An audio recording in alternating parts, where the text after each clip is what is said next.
artificial intelligence or AI. It has been pitched. Will it be boom or bust? Well, what's not looking good is IT. That's the one which is seeing the big crash right now. एक सरदर्द, एक पहिया जो दिक्कत कर रहा था निकल आया था, वो पंचर ही हो गया एकदम। पता नहीं फिक्स कब होगा। आईटी कोहराम मचा हुआ है। नमस्ते दोस्तों। आज हम बात करने वाले हैं कि ये जो आईटी सेक्टर में ब्रेकडाउन आया है वो क्या एक बाइंग अपॉर्चुनिटी है या ये एक ट्रैप है। यहाँ पे हम देखेंगे कि एआई जो स्टॉक्स है, एआई रिलेटेड स्टॉक्स है, वो भी गिर रहे हैं और हमारा आईटी सेक्टर भी गिर रहा है। तो ये जो दोनों सेक्टर गिर रहे हैं, जैसे कि हमारा आईटी सेक्टर जो है, इंडियन आईटी फर्म जो है वो ज़्यादा सर्विस रिलेटेड काम करती है। तो अगर एआई बूम है और वो बस्ट होने वाला है तो सर्विस सेक्टर ऐसे गिरनी नहीं चाहिए। और अगर एआई बूम नहीं है तो एआई के स्टॉक्स भी गिर रहे हैं, जैसे कि यूएस के जो बड़े बड़े कंपनियां हैं वो टॉप से कितना डाउन है वो सब हम देखेंगे।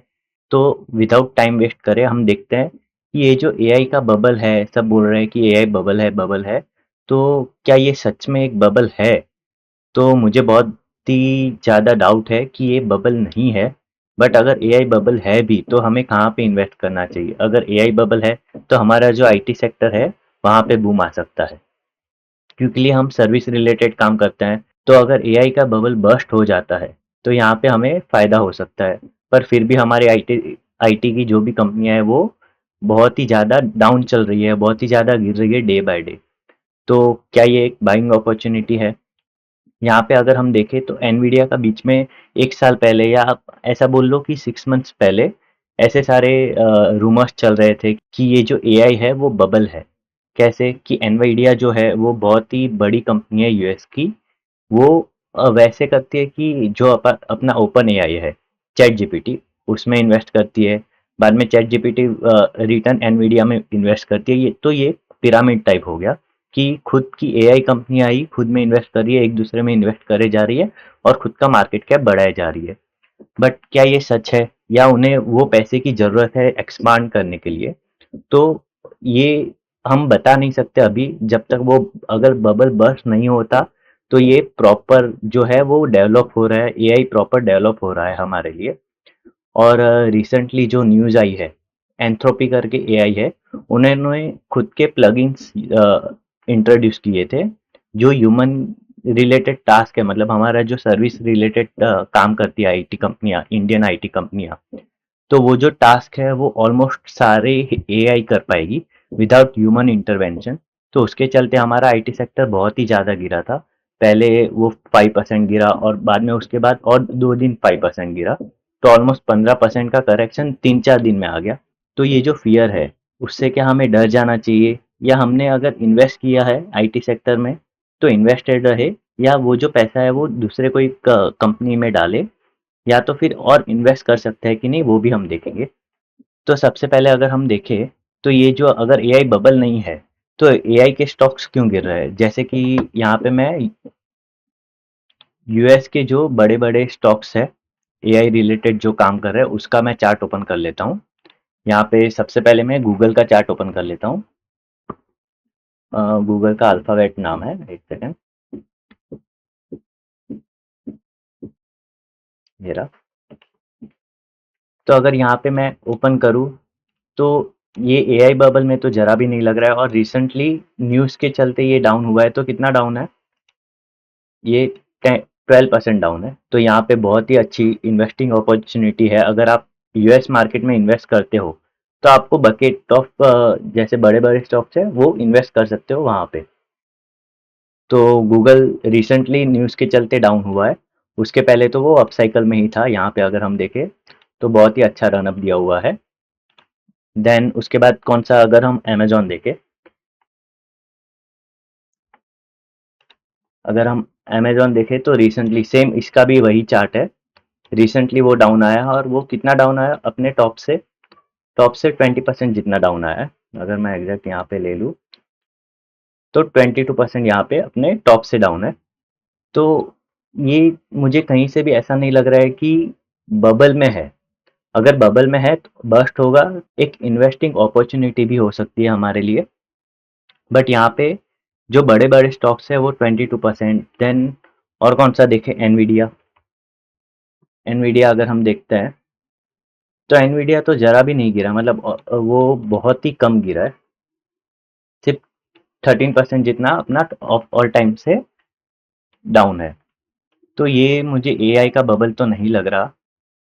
और अगर एआई बबल नहीं है तो क्या हमारी सर्विस रिलेटेड जो कंपनियां हैं वो बहुत ज़्यादा डाउन होगी?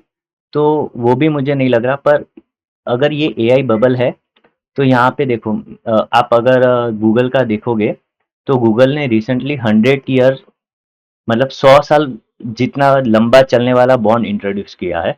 मतलब जो लोग यहाँ पे इन्वेस्ट कर रहे हैं ये बॉन्ड में, वो बॉन्ड वो उनके जिंदा रहते हुए वो लोग को बेनिफिट भी नहीं दे पाएगा, वैसा होगा। जो डिविडेंड मिलेगा वो बात अलग है, बट वो मैच्योर नहीं होगा बॉन्ड। फिर भी यहाँ पे लोग इन्वेस्ट कर रहे हैं। और ये जो 100 ईयर ओल्ड बॉन्ड ये गूगल ने निकाला था वो ओवर सब्सक्राइब हुआ था। तो या तो ये बड़े इन्वेस्टर है वो पागल है, या तो फिर यहाँ पे रिटेल इन्वेस्टर को पागल बनाया जा रहा है, या तो फिर उन्हें दूर रखा जा रहा है। ये एक प्रॉपर इन्वेस्टिंग अपॉर्चुनिटी है, वहां से रिटेल इन्वेस्टर को दूर रखा जा रहा है। या तो फिर आप खुद से इन्वेस्ट करते हो तो आपको यहाँ पे इन्वेस्ट करना नहीं करना वो आपकी समझदारी पे आता है कि आपको क्या करना है।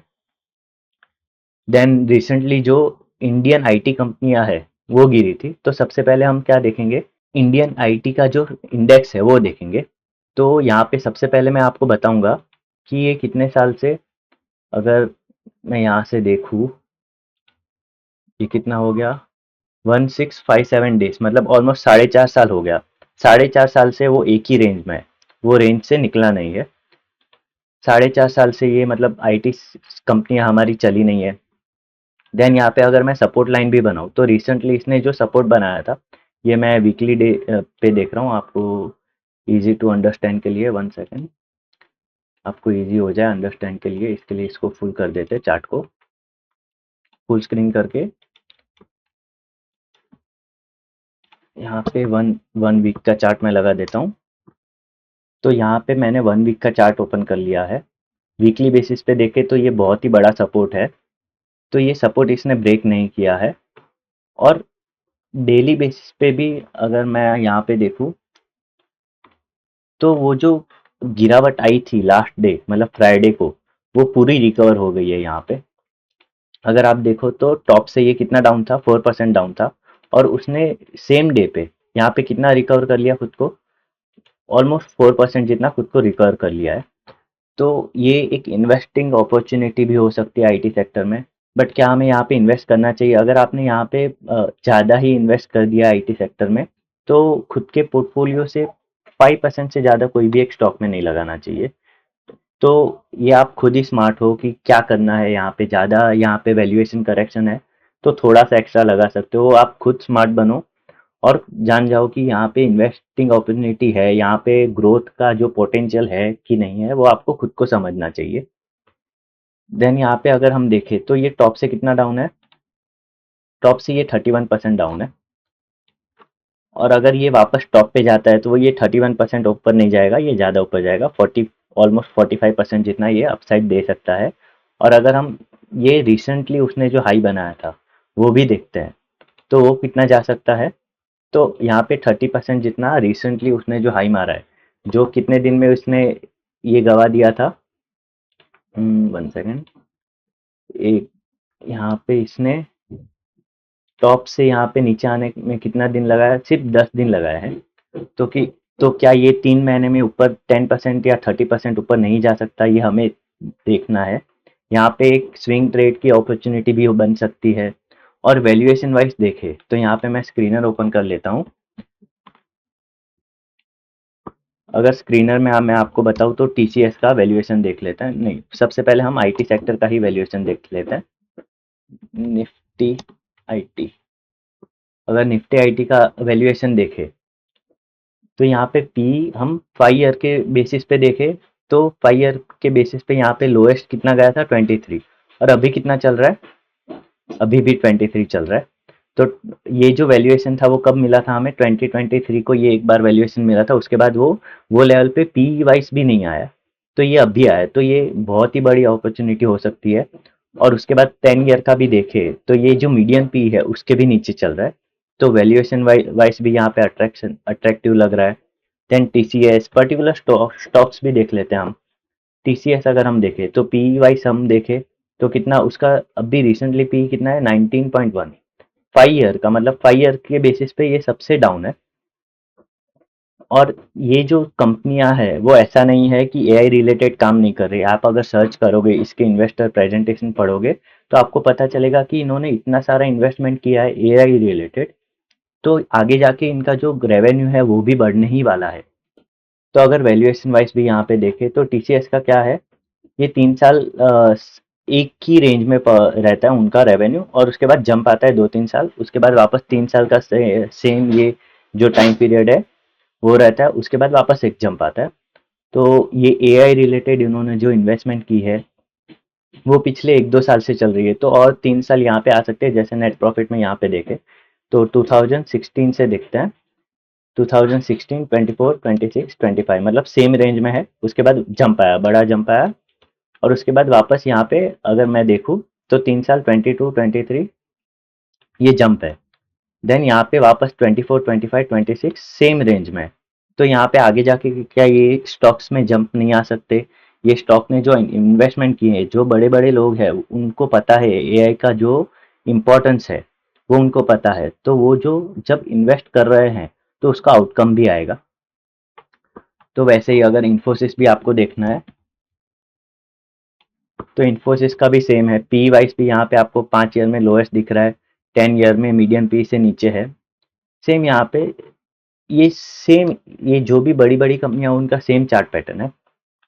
तो आपको यहाँ पे स्मार्ट बनना है तो आईटी सेक्टर में हमें जो आईटी इंडेक्स है, आईटी बी में भी अगर आप इन्वेस्ट करते हो तो रिसेंटली वो जो 10 डे का यहाँ पे डाउनफॉल आया है, वो अगर 3 मंथ्स में भी ऊपर आ जाता है तो 10 to 20% तो आपको श्योरिटी मिल सकता है। अगर ये सारी चीज़ें क्लियर हो जाती है कि हमारी कंपनियां इन्वेस्ट कर रही है, वो ऑटोमेटिक एआई अडॉप्ट हो जाएगी। अगर नहीं भी होती है तो ये ज़्यादा से ज़्यादा 6 to 1 ईयर लगा सकता है। 27% आपको कोई भी यहाँ पे इतना अच्छा वैल्यूएशन कहाँ पे भी नहीं मिल सकता। ये बहुत ही अच्छा सेक्टर है, ये बूम आने ही वाला है। बट आपको खुद के समझ से यहाँ पे इन्वेस्ट करना है, खुद के हिसाब से यहाँ पे इन्वेस्ट करना है। यहाँ पे अगर मैं टीसीएस भी आपको बता दूँ, टीसीएस कितना डाउन है अपने अपने टॉप से अगर हम देखें तो यहाँ पे टीसीएस भी ऑलमोस्ट 1 सेकेंड ये डिलीट कर देता हूँ। यहाँ पे टॉप से ये टीसीएस कितना डाउन है, 40% जितना। इतना बड़ा स्टॉक, लार्ज कैप कंपनी 40% यहाँ पे डाउन है। तो यहाँ पे वैल्यू बहुत ही ज़्यादा अच्छी लग रही है। यहाँ पे आप थोड़ा वेट करके भी इन्वेस्ट कर सकते हो अगर आपको करना है, बट ये याद रखना है कि रिस्क ज़्यादा नहीं लेना है। और अगर आप कुछ भी खरीद रहे हो तो अपने फाइनेंशियल एडवाइजर या तो आपकी सोच समझ से यहाँ पे खरीदना। तो ये कोई भी बाय या सेल करने के लिए मैं आपको नहीं बता रहा हूँ, बट मैं आपको बता रहा हूँ कि अगर आप रिटेल इन्वेस्टर भी अगर सोच समझ के इन्वेस्ट करे तो मार्केट में पैसा बन सकता है, और बहुत ही ज़्यादा अच्छी तरह से बन सकता है, सेफली बन सकता है। तो आपको ये सब सोच समझ के करना है, इन्वेस्ट भी सोच समझ के करना है और रिस्क भी सोच समझ के लेना है। Thank you. ऐसे ही वीडियो देखने के लिए मेरे इस चैनल को सब्सक्राइब करें। जय हिंद।